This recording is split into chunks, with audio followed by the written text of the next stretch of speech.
You're 16, flat on your stomach on a public dock, a raw chicken neck tied to a length of kitchen string, waiting for a blue crab to grab it.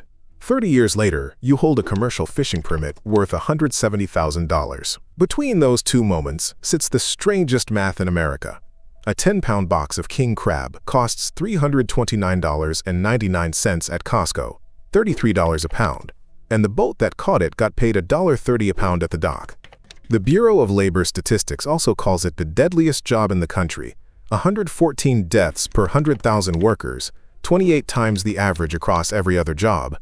The climb runs from a kid with a chicken neck and $0 to an owner whose payoff isn't a paycheck, it's the boat.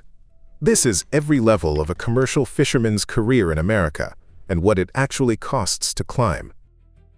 If you like breakdowns of how careers actually progress, like and subscribe so you don't miss the next one. Level 1. The chicken neck and the dock. You're 16, and you've never made $1 on the water. The whole operation costs nothing. A chicken neck from the kitchen, a length of string, a wire dip net, a 5-gallon bucket. You tie the neck to the string, lower it off the dock, and let it sink to the mud. Then you wait. You feel a tug. Not a bite, a pull, slow and stubborn. You raise the string hand over hand, an inch at a time, so the crab keeps eating instead of letting go. The trick is the dip net. You slide it under the crab while it's still feeding, before it sees the surface. Because the second it sees daylight, it drops. The first dozen times, you lift too fast, and the crab lets go at the surface and sinks back into the green water. Then you learn to net first and lift second, and the next one comes up clean and clawing in the mesh. You measure it against your hand, throw back the shorts and the females, and keep the big males in the bucket. You bait a hook on a Zebco rod between crabs. You dig clams at low tide with your fingers. A kid named Jimmy Hull ran a John boat through Ponce Inlet at this exact age, learning the same water, and grew up to be one of Florida's highliners. You sell your first bucket to a neighbor for a few dollars. You start keeping a tally in a notebook instead of just dumping the bucket out. The mud flat smells like sulfur and salt. The dock boards are warm. None of it pays. And that's the problem. The bucket isn't enough anymore. You want a check, so you take the only paid job a kid on the water can get, the slime line. Level 2. The slime line. You're 17 with your first real paycheck job. $18 an hour on the bottom rung of a salmon cannery, 26 on overtime. And there is always overtime. You stand on the slime line in a yellow rubber slicker, boots, and gloves, with fish coming down the belt faster than you can count. The tender pulls up and dumps the catch. The heading machine takes the heads and guts. You're a slimer. You finish what the machine misses, scraping the bloodline out of the cavity with your thumb, fish after fish in a cold room that never warms up. You pull the egg skeins for roe and drop them in a tote. You grade by size. You load the cooker. You hose the whole line down at the end of the shift. And then you do it again, 16 hours a day, 7 days a week, through the whole run. A recruiter named Brian Gannon, who worked the Chignik plants in the 1990s, put it plainly: it's demanding, it's inglorious, it's factory work at its harshest. Half the crew quits in the first week. You slow down for 1 minute, and the fish stack up at your station, and the line boss is watching. So you find the rhythm, hands moving without you thinking, and the line never backs up on you again. You stop noticing the smell. The line boss moves you to the row table, the spot they only hand to people who stay. Your first check clears, and it's more money than the bucket ever made. It's a start, but the plant is the floor, and you can watch the money go past you on the tenders, headed out to the boats. You want to be on one, so you take the worst job it has. Greenhorn. Level 3. The Greenhorn. You're 18, the lowest form of life on the boat. A greenhorn is paid not in wages, but in a crew share, 5 to 9% of a catch nobody can promise. Timothy Currell, who started at 15 and owned 3 boats by 33, says the same number. Typical greenhorn pay is 5 to 9% of the catch. He's watched a first season pay as low as $7,000, and a good year, enough to make the gamble worth it. You don't know which one you're getting until the season's over. You pull on Grundon's bibs and extra tough boots, and a survival suit lives in a bag by the door for when it all goes wrong. The work is your whole body. You pick salmon out of a driftgill net, one at a time, twisting each fish out of the mesh and tossing it into the brailer bag. You pitch the bag into the hold. You chop bait. You stack and chain the crab pots. You scrub the deck and stand wheel watch at 3 in the morning while everyone sleeps. The set and pick runs the same loop every time. Run to the spot, set the net off the stern reel, let it soak, haul it back over the power roller, pick the fish from the mesh, brail it to the hold, reset. Then, it's quiet again. The first week you forget to keep a hand on the boat. A green sea slides you across the deck on your back, and you learn to never let go again. And then comes the moment that decides whether you have a career. The net is coming over the roller faster than your hands can clear it. You reach in to free a tangle, your glove catches in the mesh, and the reel keeps turning. It pulls your arm toward the roller before you even feel the tension. Someone hits the kill switch. The reel stops. You keep all 5 fingers, and you finish the set with a story instead of a stump. You stop getting seasick, and you can't say which day it stopped. The box at Costco still says $33 a pound. The dock pays you $1.30 for the same fish, picked out of the mesh by your own hands. 4 days, no sleep, and you don't quit. At the end of the season, the skipper says 3 words: "See you next year." Next year, they hand you the block, and the block is where the work turns dangerous. Level 4. The Deck Boss. You're 24, and you've earned a full share.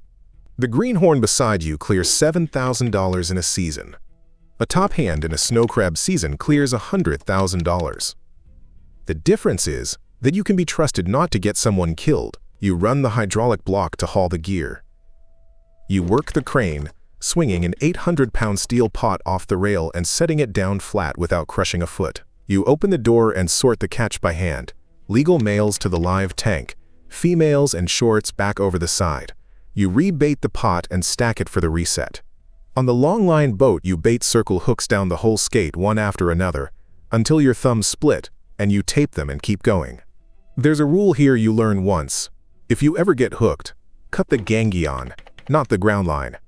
Andy Zuwanich, who started at 14 and runs the roller on a long-line boat out of Sandpoint, Alaska, teaches it to every new hand. The gangion is the short line to a single hook. The ground line is the one running off the boat, and it'll take you over the side after the gear. You get a hand caught in the picking once, you cut the gangion, and the line runs out into the water without you on the end of it. Here's the part nobody tells you at level 1. The people who die are the ones who are good at this.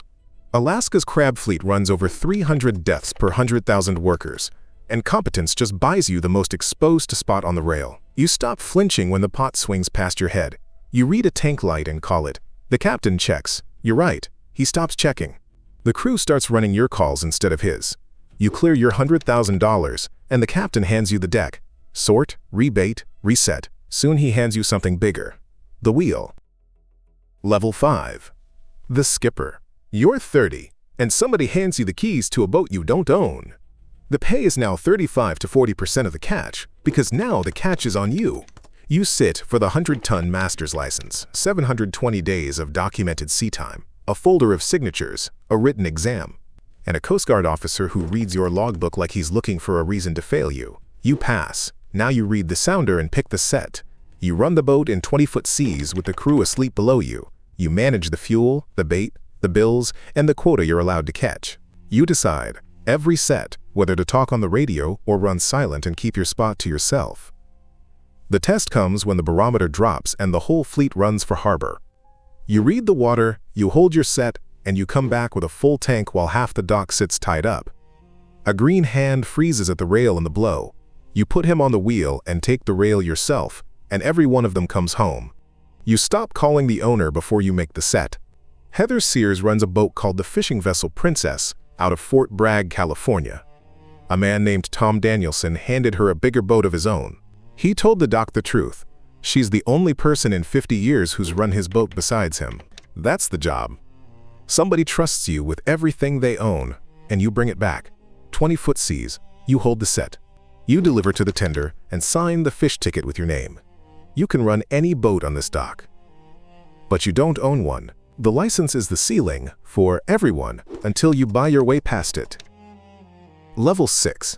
The Owner-Operator. You're 35 and you finally get the promotion at the top of this trade. It isn't a raise, it's a purchase. The ceiling for everyone, the permit, the quota, the right to fish at all, was written into law by the Magnuson-Stevens Act in 2007. It was handed, free, to the generation before you. You buy yours for $170,000. Then you own the debt. You insure the boat, survey the hull, hire the crew, run the season, and cut each crew member a settlement check off the fish ticket. Every winter you decide whether to fish, lease your permit out, or sell. The test is a price collapse. In 2023, the sockeye base price crashed to 50 cents a pound, and half the fleet leased out and stayed home. You fished anyway, ran lean, and kept the boat. The permit you bought near the bottom, worth $90,000 in late 2023, was worth $170,000 by 2025. Terry Alexander put it simply, "I bought my first boat at 28, a 70-foot shrimp and ground fishing boat. Now he runs a 62-foot dragger called the fishing vessel Jaka out of Maine, and the boat is the whole point. You stop checking the weather before you commit. You read the water. The permit is in your name. The boat is worth $825,000 on a good dock, and it's yours." Look at what the climb actually bought, not a salary, an asset. The permit in your name is worth more than most of the fish you ever pulled out of the water, and the boat is worth more than that. Somewhere right now, a customer is sliding a 10-pound box of king crab into a Costco cart for $33 a pound. The dock paid you $1.30 for crab just like it. You stopped doing that math years ago. The boat under your feet is the whole answer. There's a kid on a public dock with a raw chicken neck tied to a length of string, waiting for a blue crab to grab it. You had the same two things 30 years ago and $0. The difference between that kid and you is a permit worth $170,000 and a paid-down boat, and you remember the exact pull that started it. Your hands don't fully close in the cold anymore. 30 years of salt water did that. You wouldn't give back a single season. The license that was the ceiling for everyone is a card in your wallet now. The kid on the dock lifts too fast, and the crab lets go at the surface and drops back into the green water. He'll learn the dip net. You watch him reset the chicken neck and lower it again. And the boat, surveyed, paid down, your name on the transom, rides easy at the dock, on the same water you've worked your whole life.